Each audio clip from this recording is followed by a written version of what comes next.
Hello dear viewer and welcome to Might and Magic Elemental Guardians. Currently we're going to obtain our 50 energy loot of the day. Here's our daily rewards stuff. I've been playing for about 9 days, and I honestly haven't been playing to the maximum every day. So I probably could be further. Ooh, right now we've got our setup of stuff that we've unlocked. And as you can tell, everything that's shining or has cool stuff on it means we have stuff we can do. So, I want to collect my seals. That's kind of the in-app payment currency. But as you can tell, I've already got a decent amount. So if I wanted to, what I'm trying to save up for is the 950, right? So then you can get the 9 2 to 4 star creatures. And why that's so important is because you have to feed creatures in order to evolve creatures, right? So you need fodder monsters as well as good monsters. Right now we've still got our free minor soulstone of the day. We're going to open this, hopefully get a good creature. And if not, we got fodder, so that's good. We got an epic soulstone, which I've been saving up. And I think I'll wait for my next video on this to show that one off. So we've got some soulstone fragments as well. You can collect those during battles, or after battles I should say. Oh, we got a centaur, that's new to me. It's an air creature. There are the 4 elements: water, earth, air, and fire. And it's a saboteur, which means it's going to basically mess with turn meter most of the time. Or stun creatures. Or poison them. Which is pretty good. Then we've also got some small chests to unlock. So let's open this one. You want to open 2 a day if possible. And the earlier you can do that, the better generally, because you get a free one, I think, every 8 hours. Ooh, we got instant tickets, which is kind of nice. And arcane materia fragments. Okay. Yeah. There's a lot of grinding in this game, so anytime you can skip that is good in my book. We got some PvP energy there. That's nice. Might and Magic Elemental Guardians is rated 9+, which does feel appropriate. There are cutscenes and things, which, you know, have some high school level humor in them, I'd say, maybe. Other than that, you know, you've seen the combat. It's not bad. So I'd say that rating is worth it, you know. Correct. The only real thing is, once again, it is a free-to-play game. You have to worry about in-app payments and clicking buttons sometimes. And it will take a lot of time to get anywhere. Like, I have ranked up 2 of my creatures to 3 stars. They should be decent throughout the game from what I've learned. That doesn't necessarily mean it doesn't hurt when you have to restart from square one to level them up again. Thankfully, the glyphs that you've collected at that point make them still pretty viable, even at level 1, for farming stuff. So it's not terrible to try and level them up again, but it is a grind. It feels a lot like other free-to-play games. If you enjoy it, great. If you don't, it is a grind. It's going to be a time sink. And I personally probably will not continue Might and Magic Elemental Guardians once I've done enough videos that I feel like I've covered it pretty well. This is our progression area. So when your character levels up in this game, once you reach about level 5, you can unlock various magical houses. So there's Anima, Materia, and Chimera. I chose Anima because it affects the speed of your creatures, potentially. With the first ability, Hustle, right here, you can get higher speed chances for your creatures. And if you've played any of these other free-to-play games like Star Wars Galaxy of Heroes, you know how important speed is. So this is by far my choice. And you could have gone strength, but really, nah, just don't. Go speed. Okay, so we've got that. You can customize your little avatar a little bit. I bet they're going to make that more impressive in the future. We've also got our PvP arena. We've got a team. So if you want to do this quickly each day, you can literally just join and fail. Can I challenge people again? Can I? Oh, I can. Well, that's interesting. That seems a little bit... I also should have made sure I had a proper team. But, yeah, doesn't look like this team has changed too much. So we're going to focus on the weak ones first. So another change from, say, Star Wars Galaxy of Heroes is you don't want to tap on your enemies until you've selected your abilities. Because tapping on an enemy is when you'll actually fire off the ability that you have chosen. So we're trying to use aerial effect. Okay, we don't even have to target that centaur. We're gonna not use our paralysis yet,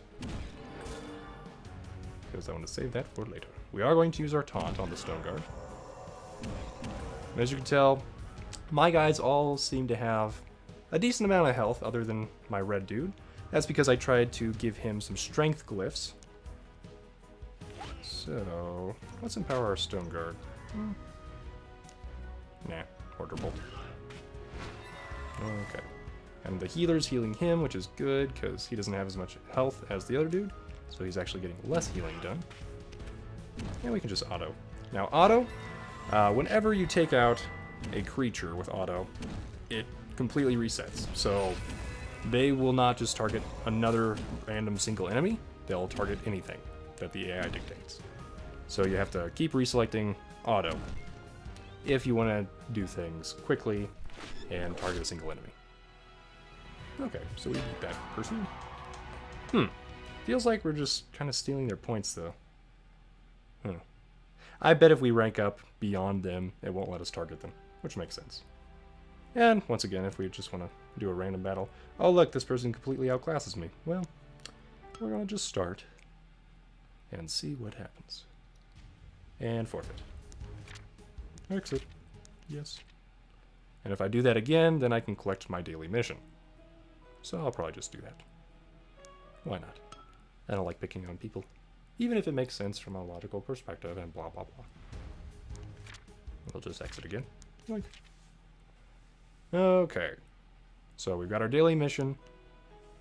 And now, as you may be able to see in my creatures palette, this guy's got 2 stars, level 20, right?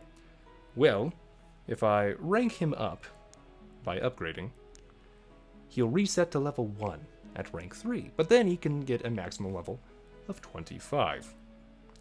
So, that's another thing I kind of dislike. Why not just let you keep the levels that you've earned and make it harder to level up? You know? Anyway, that's just pet peeve of mine, as it feels like they're penalizing you for trying to advance in the game. And that doesn't sit well with me. But a lot of games do it. This game is pretty, so if you like that, great. For our griffin, I didn't finish upgrading it. Let's upgrade this guy's glyph. So the glyphs are actually very important. They give huge bonuses whenever you have 3 of any one trait, right? So I've got 3 of these strength glyphs and 3 of the vitality glyphs. Every time you reach level 4, you get another substat. But there's always a chance to fail. So I've spent well over 100,000 crystals on upgrading glyphs just to level 7. So then you can get a second substat. Let's see. Nope, failing again. So yeah, this can happen. Sometimes you just get really good, always level ups, and you're like, oh, maybe there is a low chance of failure. And then it's like, no, there isn't. But this should be the last substat that gets allocated. So then the only thing that will really upgrade after this is the primary stat, if I understand correctly. Let me know in the comments below if I am incorrect. Oh, the failures. And the better the glyph, the more expensive it is to upgrade it each time, right? Generally, it looks like there's at least a percentage point difference at the start of each tier of glyph. And I can promise you that the flat bonuses are also different and much better with each tier of each glyph. So that is something to keep in mind. Okay. Let's get this one to 7 if we can too, because it's also a good glyph. Not necessarily good for our griffin, who doesn't necessarily need accuracy and defense, but it'll help him stay alive, so I'm okay with that. Mostly, I wanted this one so then our griffin has that plus 20% HP and the plus 20% attack from the strength glyphs. So these guys add that 20% attack, these guys add that 20% health. When you first start out, just farm the health glyphs, because most of the battles depend on longevity rather than instant kills in the beginning, because you pretty much can't, mathematically. Now this is the guild, and you can give potions each day and donate XP to your guild. You know, all that stuff. Apparently there's going to be guild quests. I don't know why our guild hasn't added one yet, but they haven't. Maybe I've just missed it. And then, as you can see, we've got mail. And in this game, some energy will stack on top of your total energy, like today's plus 50, which is great. Some of it won't. So I highly recommend just battling until all your energy's gone before you accept any more energy, or even accept your missions. Because once you level up, it refills your energy, but it will not add to your energy.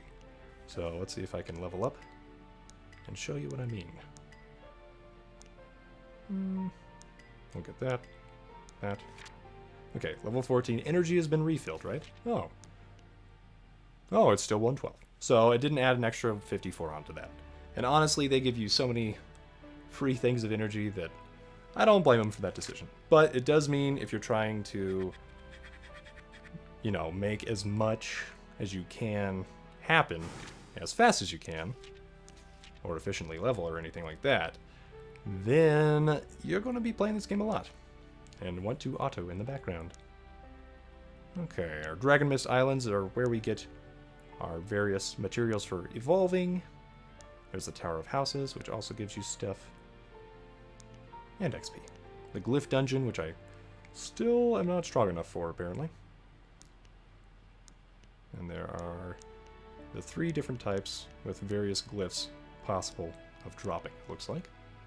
There's a Tower of Trials, which I still think I'm too weak for. Yeah. Pretty sure. But it looks cool.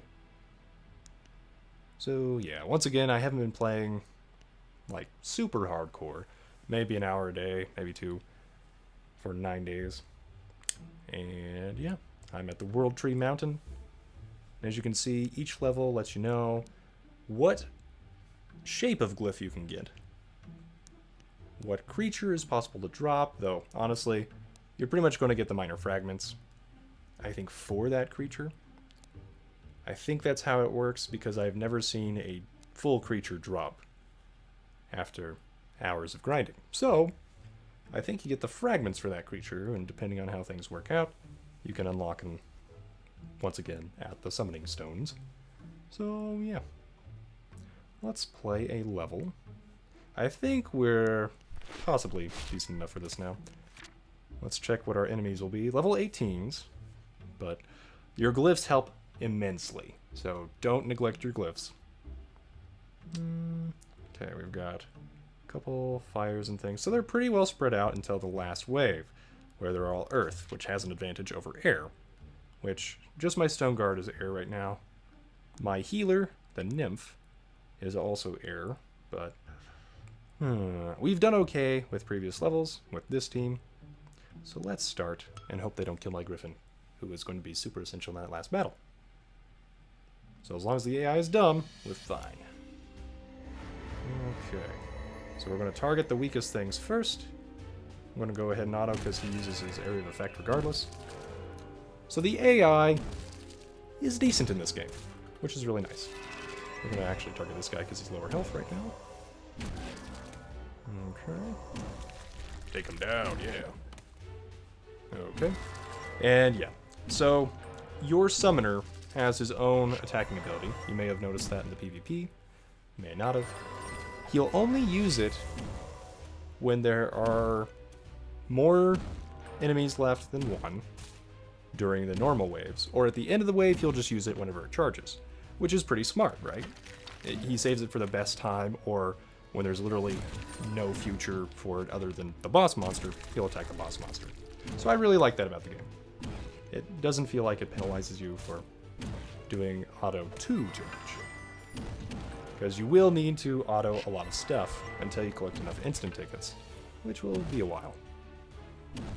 I think I've only got like, what, 40? So, yeah. Regardless, I like the auto feature of this game. A lot of levels will take a lot of time. Ooh, 1 shot, nice. Well, 2 shot.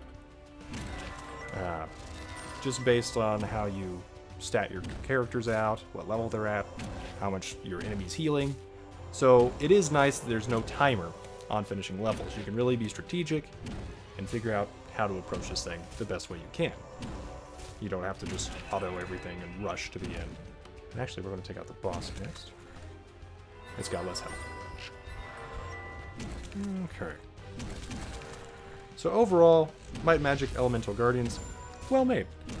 My main quips with the game are just some of the quality of life things with glyph placement. You know, they charge you crystals to remove glyphs, which, whatever.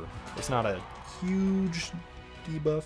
Ooh, we got a glyph, 5 fragments, and 1,040 crystals. And we can choose to sell the glyph immediately or not. Currently we have a large inventory, so we're fine. Now, if we want to keep fighting, we can click Fast Battle Mode and just click Next or Replay, and we'll skip that team selection screen, which is also a nice feature. So, let's go check things out. Did we finish any other missions? Ah, our lottery. So, yes, this is basically Might and Magic Elemental Guardians. You got your achievements, your daily missions, you got your creatures, you gotta work on ranking them up, evolving them, and all that. Eventually, you'll get skill books, which will let you skill things up. But you want to wait on those, because you will basically get some just for leveling up and doing achievements. But they're very hard to get after that. So wait till you have very good creatures before you even really think about skilling them up. Right now, there's no set tier list for the meta, so it may be a while before people figure out the best teams and all that. This is a pretty new game still. And in the meantime, I hope you've enjoyed this video, dear viewer. Leave a like if you did. Thank you for watching, and have a great day.